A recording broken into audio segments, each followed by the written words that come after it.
Your LinkedIn headline is often the first impression that you have with anyone on LinkedIn, but most people skip past it, have something super cringy, or just have their job title. All of these are just wasting a massive opportunity that's not going to help you get what you want. So let's transform your headline to get way more out of LinkedIn and get you exactly what you want. And step one in doing that is figuring out, what do you want?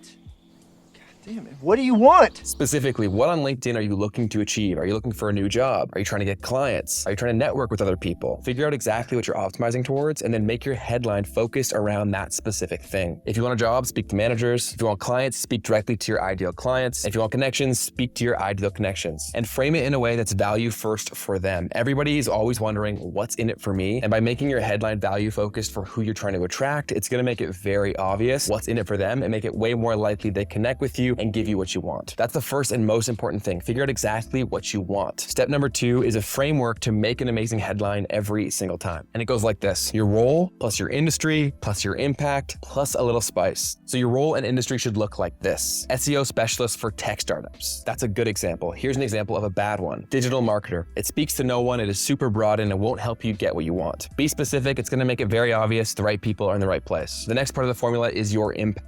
What specific results do you bring to people? What's in it for them? A good example could be helping startups double their website traffic. And a bad example would be passionate about marketing. I hate to break it to you, nobody cares. Speak to what you're bringing for them. And the last piece is a bit of spice. It's always a good idea to add in a bit of personality. It's a great way to stand out and show that you'll be enjoyable to work with. A lot of times people are making decisions based on that. And so if you can speak to someone and show that you have a personality just with a headline, it can do a lot for you. And a good idea is to keep this super broad. The more people that can be attracted to this, the better. So an example could be throwing in something like coffee addict to the end of your headline. I know it sounds stupid, but it's a great way to open the door and start a conversation. And people are always looking for these things. So if you make it easy for someone to connect with you and start a conversation with you, it's going to help you in the long run. So the spice isn't necessary, but if you want to stand out, it can be a good idea. Step 3 is avoiding common mistakes. We've taught you the framework for writing a great headline, but here are the mistakes you want to make sure to avoid. The first is keyword stuffing. A lot of people on LinkedIn are incredibly cringe, and this is also true in their headline. They think a keyword is going to transform their life, so they stuff every possible keyword into their name, and it looks cringe and it doesn't actually do much for them. You're speaking to people. Don't forget that. A lot of people are way too robotic in their approach, and they wonder why people don't care. Don't stuff keywords into your headline. Second mistake that I see all the time is just being too humble. Let's say you're a student looking for experience. If you make your headline just a student looking for experience, you're not really selling yourself. You're not painting a picture, and you're not doing enough to make people care if they come across you. Tell a story that sells yourself and makes people care. Another massive mistake I see with headlines is forgetting your target audience. Speak their language and at their level. Make sure you're using the words that they're using, and in the situation that you are trying to get a job, make sure you're including the keywords that hiring managers would be searching for. A great way to find this out is to connect with hiring managers, become friends with them, and genuinely ask them, what are the words you're searching for when hiring positions that I want? You'll be shocked how many people will tell you exactly what they're looking for, and then make sure you have that in your LinkedIn headline. It's going to make it easier to find you for the people that are searching for them. And honestly, the only people that really search for things are hiring managers. So unless you're looking for a job, I wouldn't stress too much about including keywords in your headline. Remember to speak to a person rather than a robot, except for that one situation. If you really want a job that's specific, make sure you're speaking their language. But the bigger lesson here is always speak at your audience's level. Make sure you're using the word that they care about and they understand. Now let's walk through a hypothetical example of taking a bad headline and making it good. I'm sure you've seen a lot that look like this: experienced sales manager. That's boring. It doesn't do a lot to make you excited. It doesn't make anyone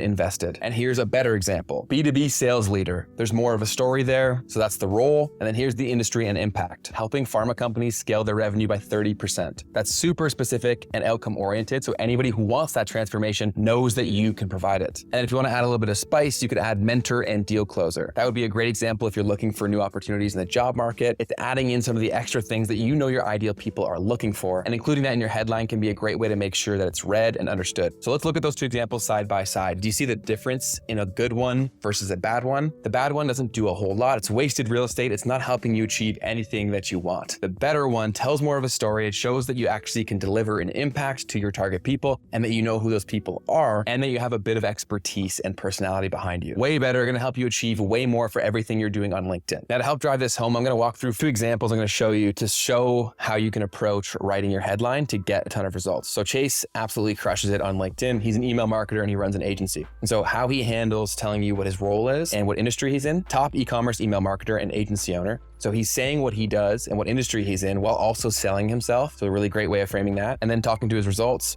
We've sent over 1 billion emails for our clients, resulting in 200 plus million in email attributable revenue. So he's showing you he's done what he's talking about and he's achieved great results. This is a really, really great headline that speaks directly to who he's trying to reach. He's trying to reach brand owners that want to grow with email marketing. And he's saying, I've done this before. I've done it so many times and I can do it for you. This shows a clear understanding of exactly who he's trying to reach. And that's what makes it such a great headline. It includes everything we mentioned in the framework specific to his ideal person and his ideal outcomes. So great job, Chase. He absolutely crushes it on LinkedIn. Here's another example that is a lot less wordy, but a similar approach. Here's Matt Gray. He's another great creator on LinkedIn. And he has it like this: founder and CEO of Founder OS, proven systems to grow a profitable audience with organic content. So because he is speaking to creators, chances are they've seen his content quite a few times. So he doesn't need to go as in depth as Chase does, because Chase is selling to brand owners and most of his content is more written rather than video stuff, whereas Matt dominates on video. So understanding the context of who you're trying to speak to and how they've likely found your profile in the first place also shows that you've read the room and you know exactly who you're trying to speak to. And both of those are great headlines because they speak exactly to the person they're trying to reach at their level, speaking to what they care about most. Having a great headline can help you achieve way more on LinkedIn, but making sure that people are seeing that headline is really important. And one of the best ways to do that is by creating content that people actually see. But to do that, you need good ideas. And to help with that, I made this video where I teach you exactly how to consistently find ideas that will pull engagement and get more views. Go ahead and click that and you'll start getting more engagement. Go connect with me over on LinkedIn and I'll see you in the next one. Peace.